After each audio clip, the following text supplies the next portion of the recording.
Hey, this is Matt. Once again, welcome back to another review. There's another paid request, this time from my good friend Mike, OCB Communications. Thank you so much for that. And for those interested in requesting pretty much any type of videos, topics, reactions, reviews, re-reviews, commentaries, pretty much anything, feel free to send it either directly to my PayPal or join my Patreon. Both links are down below in the info box under the video. But this is for Death Sentence, which is a 2007 vigilante revenge film directed by James Wan, the director of Saw, Malignant that came out this year, The Conjuring, Insidious. And when this film came out, it was a huge bomb, and critics tore it apart, which does dumbfound me when I looked at what the movie's trying to say, and it seemed like it would be up critics up their alley, so to speak. But I do like the film for a number of reasons. I do think it's a well-directed movie, as in it's a very stylish-looking film. When James Wan handled the action scenes, especially the third act, there's times where you get these sweeping cameras. Like there's a bit where Kevin Bacon is in a garage, like sometime around the middle of the film. He's being chased by bad guys. And James Wan does like this 3-minute take without cuts, where Kevin Bacon's going from one part of the garage and another part of the garage and trying to get these guys off of him and hiding. And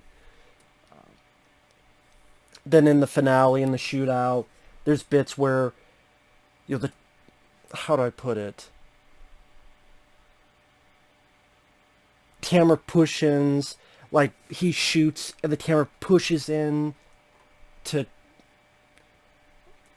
how do I describe it?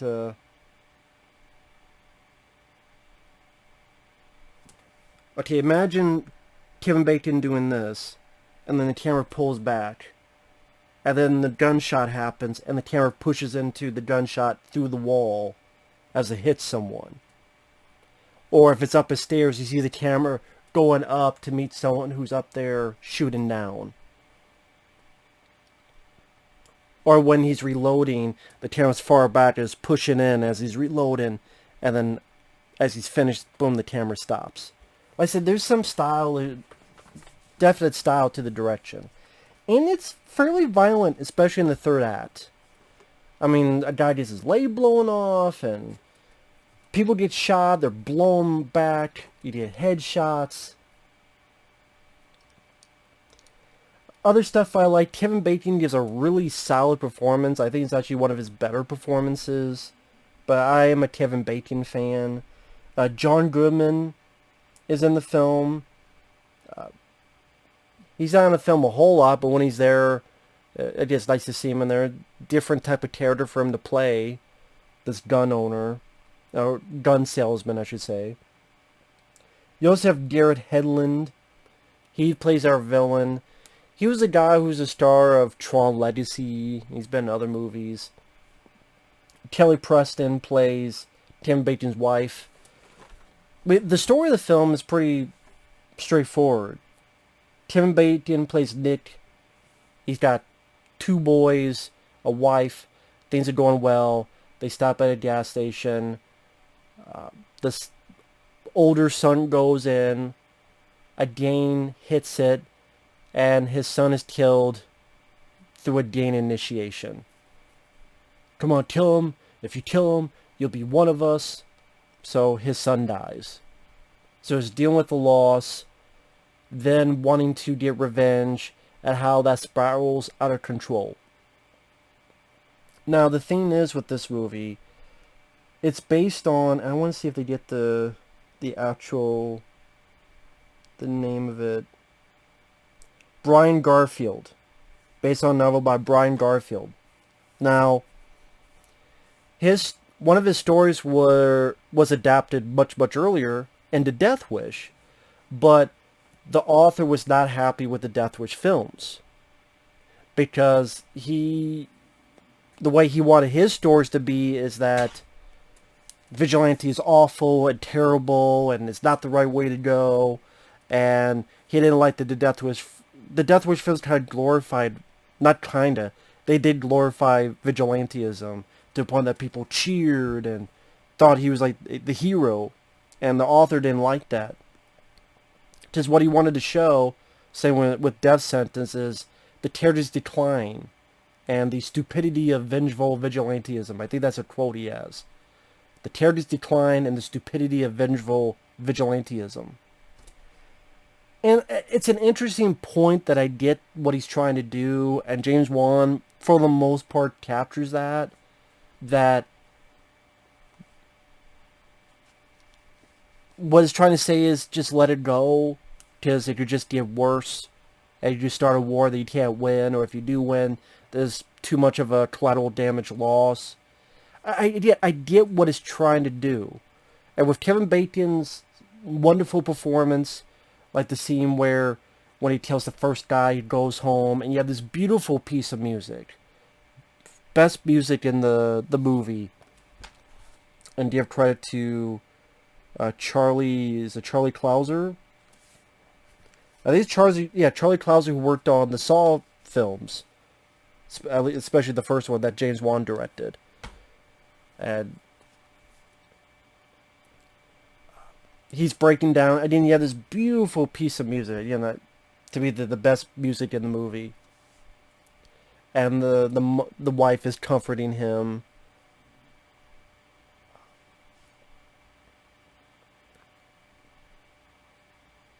So you have the elements there, and yeah, I do think it's a good film because of those elements, because of the solid acting performance.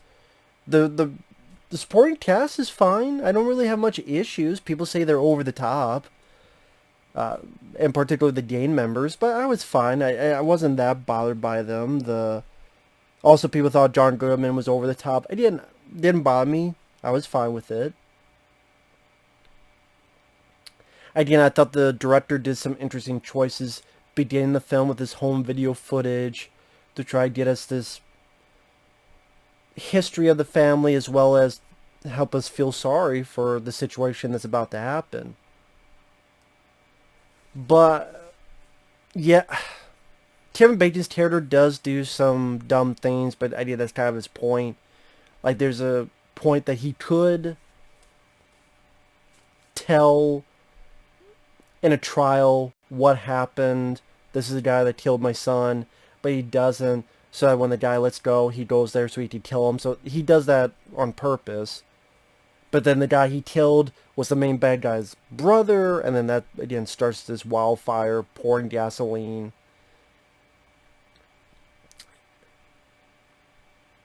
The thing is with this film, why I don't rewatch it a lot, is because again, I appreciate it's not just Death Wish. It's doing its own thing. Again, I appreciate its point. I've talked about the direction and the music and the acting and the style and the finale. When I see a vigilante film, this is only me preference, what I prefer. The primal, satisfying point of get them motherfuckers.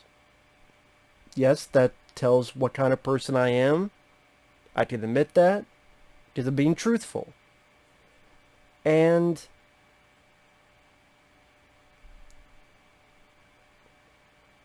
when a lot of us, not all, I'll speak for myself, there's this catharsis of getting revenge for something that was wrongly done in a horrible way.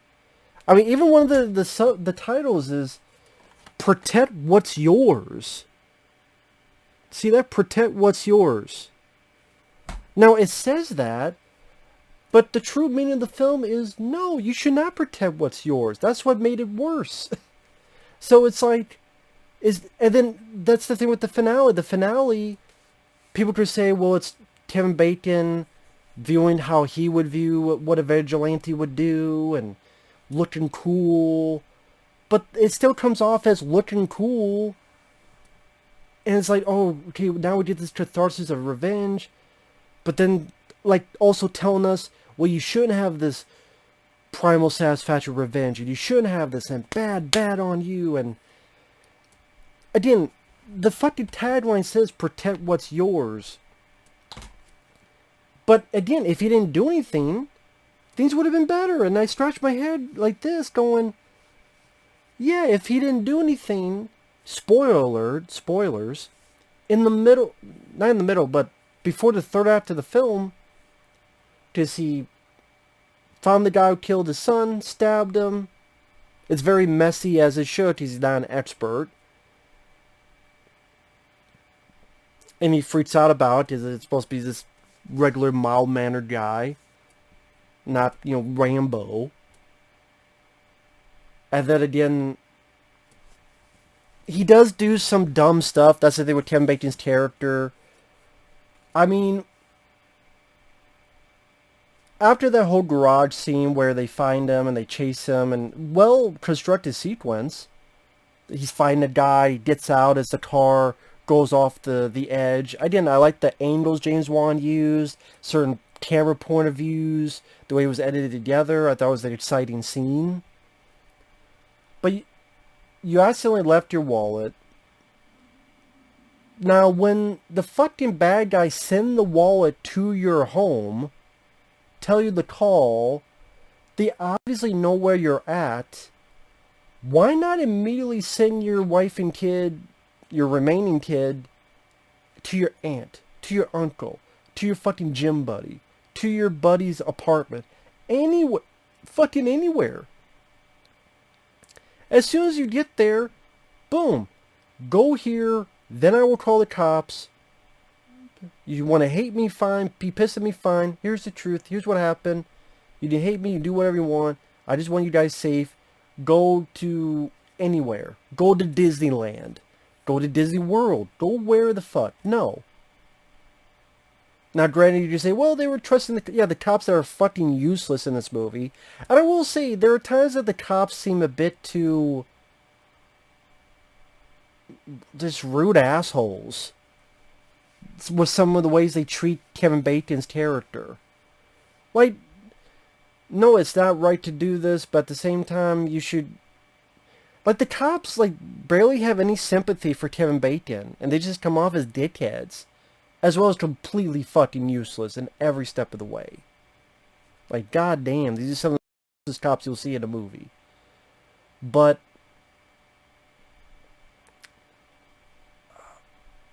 the bad guys come in, they shoot him, they kill his wife, they shoot his son.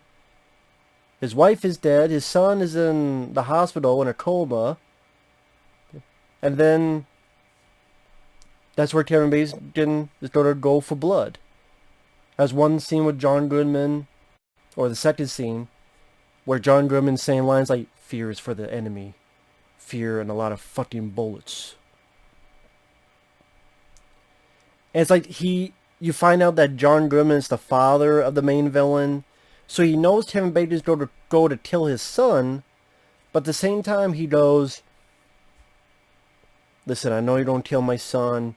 I'll let you go. But if you try to get me to tell you where he's at, I'll shoot and kill you. That's kind of mixed signals, because if you know he's going to kill your son, you obviously don't care because you're not trying to stop him. But if you... I will tell you, if you ask me for the location, then I'll kill you. That seems like you do care about your son, but then you don't care about your son. Because again, you know he's going to... That was a bit confusing. What John Goodman's... You don't kill my son. And you know he's my son. Because I just blurted it out. But that's fine. And I just sold you the guns you don't use to do it. I don't want to let you go. That's fine. But if you try to get me to tell you I'm going to fucking kill you, I'm like, okay. So again, it's this kind of confliction of... A lot of times, with these vigilante films, yes, you do, speaking for myself, want to see the satisfying, carnal, primal satisfaction of revenge, comeuppance that in real life we wouldn't do, because that's society. But when you're watching a movie, you live vicariously. And again, I can appreciate a movie doing something a bit different, so it's not just a carbon copy of Death Wish. Or Death Wish sequels. Death Wish 3 being my favorite. I'm just saying, while I do like the film, I just don't watch this as much as, say, Death Wish 3, because that's more my cup of tea when it comes to vigilantism in movies. You know, I like the catharsis of revenge. And again, it tries to have his cake and eat it too. If you have that, it's a bad thing. Yeah, protect what's yours, but you shouldn't, because you made things worse by protecting what's yours. And you didn't really do that. And even Kevin Bacon himself says, I got my family killed. He even says it out loud in the hospital. So, and the ending was a bit depressing. You know. And there's two endings, spoiler alert, depending on which cut. Like, if you get the unrated cut, it's a little bit extended. Again, spoilers. In the theatrical cut, by this point, Kevin Bacon has been shot in the neck. You never see him kill the main bad guy, which I thought was kind of lame. I know they did it for more of a dramatic effect, but I'm like, you might as well. We saw a guy get his leg blown off. We saw another guy. You might as well finish the job, at least to me.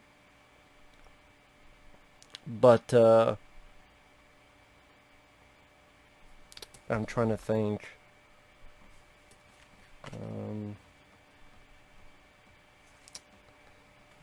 don't know, I'm trying to... Oh, in the original cut, like, the cop arrives, hey, your son's come out of the coma. Tim Bacon looks over, he watches the TV, it cuts. So I guess, like, in that version, you could assume maybe he's alive, maybe he's not alive. But if you watch the extended, the unrated cut, which I guess is more James Wan's vision, he slumps, and then he dies, and then it's more confirmation. But I guess that was the way that was cut in the theatrical version. It was maybe to give the notion maybe he survived, maybe not. But again, in this one, that's a bit more concrete.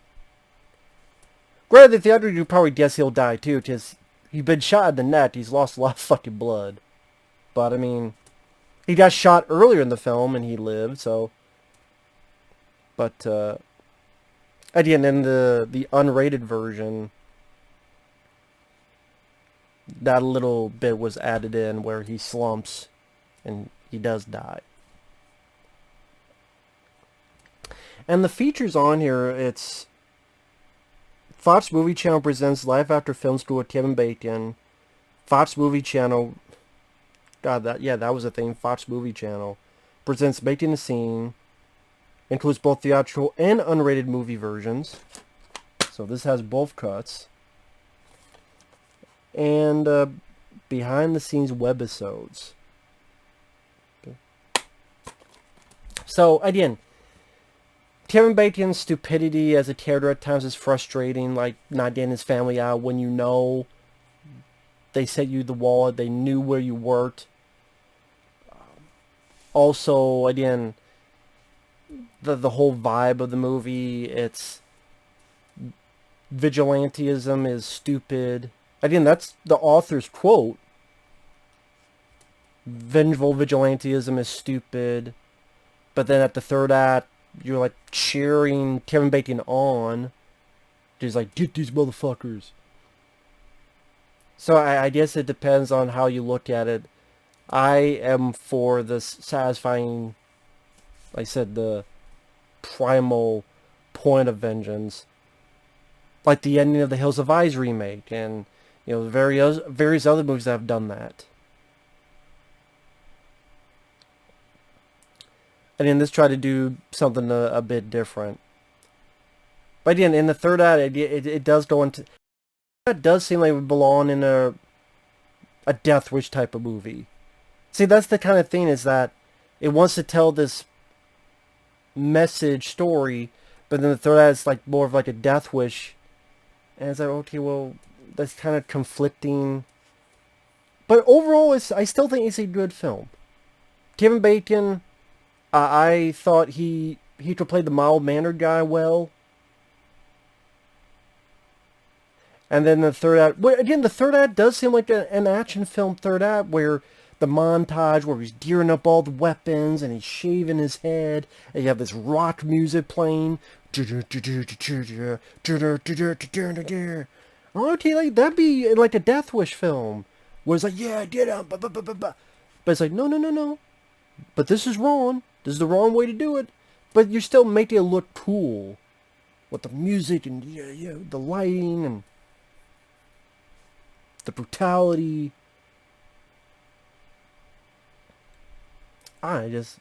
Maybe I'm alone in that, thinking that. But yeah, I was surprised just how much it got ragged on by the critics. Like, it got demolished by the critics. I was rather surprised. It's a well-made film directorial-wise. Camera sweeps and shots, and I think the acting, in particular Kevin Bacon, it's one of his better performances. Like, if you're a Kevin Bacon fan, it's worth a look for that alone. People found it laughable. I didn't really think the film was laughable. They thought the acting, I guess, was a bit too much, or they thought it was too... Like, I would read reviews on IMDb, user reviews. Oh, I could barely get through it. It was so laughable. I didn't find that to be the case. I don't know what they're talking about with that. I mean... So people can feel free to explain that to me. But overall, it's a well-made movie. Again, it's primal. Its core is that a film that makes me want to rewatch it a lot compared to other Vigilante films. Because it's an anti-Vigilante film. In a weird way. Not even a weird way. That's really what it is. But I think this is better than The Brave one with Jodie Foster. That was a boring... God, that was a boring movie. That deserves more crap on top of crap than Death Sentence. So, again. And it was cool to see James Wan put his hat into the action genre. And again, he still had a bit of blood in the third act, like a horror film. So, there you go. But, with that said... Yeah, the cops are fucking useless in this. I just gotta mention that one more time. The cops, especially the one female cop, she's about... fuck, man.